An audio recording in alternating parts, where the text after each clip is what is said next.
আসসালামু আলাইকুম এভরিওয়ান। তো আজকে আমি বানাবো হচ্ছে কুমড়োর মোরব্বা। আপনারা দেখেই হয়তো বুঝতে পারছেন, যারা চিনেন তারা অবশ্যই জানেন এটি হচ্ছে কুমড়োর মোরব্বা। তো আমি আজকে লাইফে ফার্স্ট টাইম বানাচ্ছি। আমি ইউটিউব দেখেছি, আরও কয়েকটা ভিডিও দেখেছি। তো আমার শ্বশুর নিয়ে এসেছিল, কুমড়োটা অনেক দিন ধরে ছিল, সে আমার জন্য হচ্ছে অর্ধেক কেটে নিয়ে এসেছে। তো হচ্ছে এটা আমি হচ্ছে প্রথমে কাটিয়ে নিলাম, কয়েকদিন ছিল, উপর দিয়ে হালকা একটু নষ্ট হয়ে গিয়েছে। তো তারপর হচ্ছে সুন্দর করে এভাবে হচ্ছে কেটে নিব। আপনারা চাইলে ছোটো ছোটো পিস করেও কেটে নিতে পারেন। তো প্রথমে আমি এভাবে বড় করে হচ্ছে কেটে নিব। বড় করে এভাবে কেটে নিয়ে আমি পানি দিয়ে ধুয়ে এটা হচ্ছে আমি কাঁটা চামচ দিয়ে হচ্ছে কেচে নিব। খুব সুন্দর করে একদম এভাবে হচ্ছে কাঁটা চামচ দিয়ে ফোটা ফোটা করবো, যেন হচ্ছে এটার মধ্যে সুন্দর করে হচ্ছে চিনি ঢুকে বা যাই হোক মোরব্বাটা যেন খেতে খুব মজা হয়, খুব ভালো হয়। তো প্রত্যেকটা হচ্ছে আমি এভাবে করে নিলাম। এটা প্রথম দিকে খুবই নরম থাকে, দেখেন একদম পানি উঠছে। আমি কিন্তু পানি দেইনি এটা কাঁটা চামচ দিয়ে কুচানোর পরে। তো আমি একটা একটা করে ভালোভাবে হচ্ছে চেক করে নিব যে হয়েছে কি না ভালোভাবে কুচানো।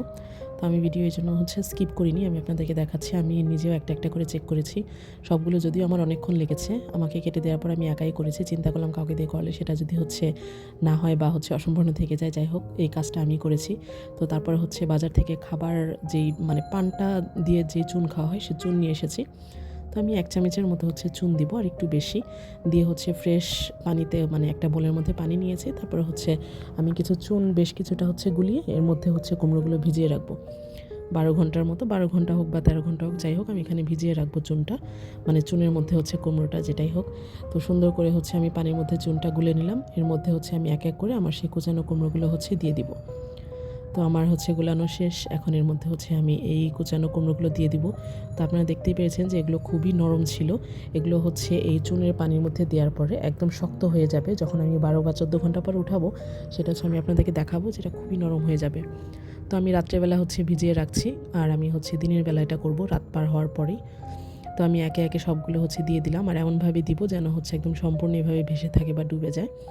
বেশ খানিকটা পানির মধ্যেই নিব, যেন অল্প না হয়, আর সবগুলো যেন হচ্ছে খুব সুন্দরভাবে এভাবে ডুবে থাকতে পারে। তো এই তো এগুলোকে এখন হচ্ছে আমি 12 থেকে 14 ঘন্টার জন্য হচ্ছে ভিজিয়ে রাখবো। তো সে পর্যন্ত হচ্ছে অপেক্ষা করি। তো এই তো তারপরের দিন চলে আসলাম ঠিক 14 ঘন্টা পর, 12 থেকে 14 ঘন্টা পর। এখন হচ্ছে আমি চুনের পানিগুলো হচ্ছে ফেলে দিয়েছি। তো তারপর এখন হচ্ছে একদম পরিষ্কার পানি দিয়ে আমি ধুয়ে নিব, যতক্ষণ পর্যন্ত চুনের গন্ধটা না যায়। খেয়াল রাখতে হবে যেন হচ্ছে চুনের গন্ধটা না থাকে। চুনের গন্ধটা থাকলে কিন্তু হচ্ছে মোরব্বাটা খেতে কোনোভাবেই ভালো লাগবে না। তো এই জন্য হচ্ছে বেশ কয়েকবার ভালোভাবে পরিষ্কার পানি দিয়ে ধুয়ে নিতে হবে। দেখেন আমি 2টো বল নিয়েছি, যেটাতে ভিজানো ছিল সেটা। তো আমি বারবার হচ্ছে ধুয়ে নিচ্ছি, একবার দুইবার ধোয়াতে হচ্ছে চুনের ফ্লেভারটা হচ্ছে যায় না। আর দেখেন চুনের পানিতে ভিজানোর কারণে এটা একদম শক্ত হয়ে গিয়েছে, একদম যেরকম নরম ছিল ওরকমটা নেই। তো আমি আগেই বলেছিলাম যে চুনের পানি দিয়ে হচ্ছে ভিজানো থাকলে এটা শক্ত হয়ে যাবে, আর এটা খেতেও হচ্ছে মোরব্বাটা মজা লাগবে। তো যাই হোক, এখন হচ্ছে চুনের গন্ধটা যেন না থাকে, এই জন্য আমি হচ্ছে ভালোভাবে কয়েকবার ধুয়ে নিলাম। আমি দেখেন প্রত্যেকটা আপনাদের হচ্ছে টিপে টিপে দেখাচ্ছি যে এটা কেমন শক্ত হয়েছে। এটা নিচের পার্টটা বেশি শক্ত হয়েছে। তো এখন হচ্ছে এটা সিদ্ধ করে নিব। আমি 90%-এর মতো হচ্ছে সিদ্ধ করেছি, 80 থেকে 90%-এর মতো।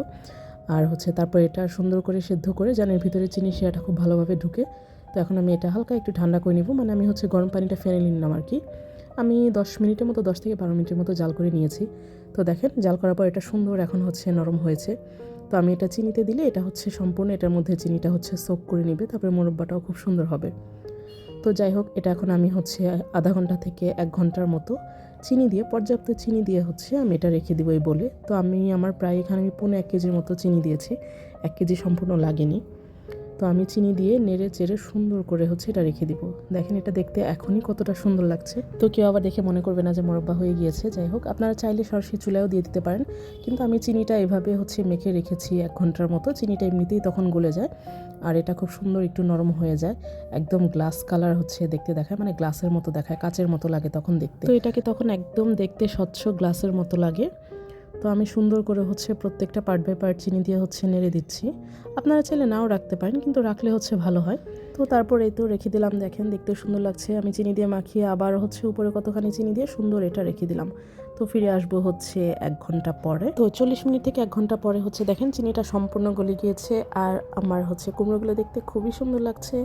কিন্তু মোরব্বা কিন্তু হয়ে যায়নি, এখনও হচ্ছে বাকি।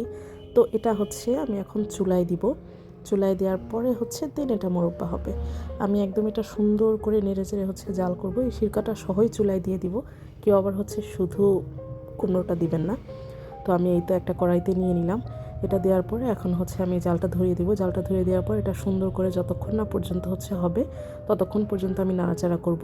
একটু সময় লাগবে যেহেতু আমি প্রচুর পরিমাণে চিনি দিয়েছি। এখানে অনেকটুকু কুমড়ো, একটা বড় কুমড়ো অর্ধেকটা, ভিডিওতে ততটা হয়তো বোঝাও যাচ্ছে না বা বোঝা যাচ্ছে কিনা আমি জানি না।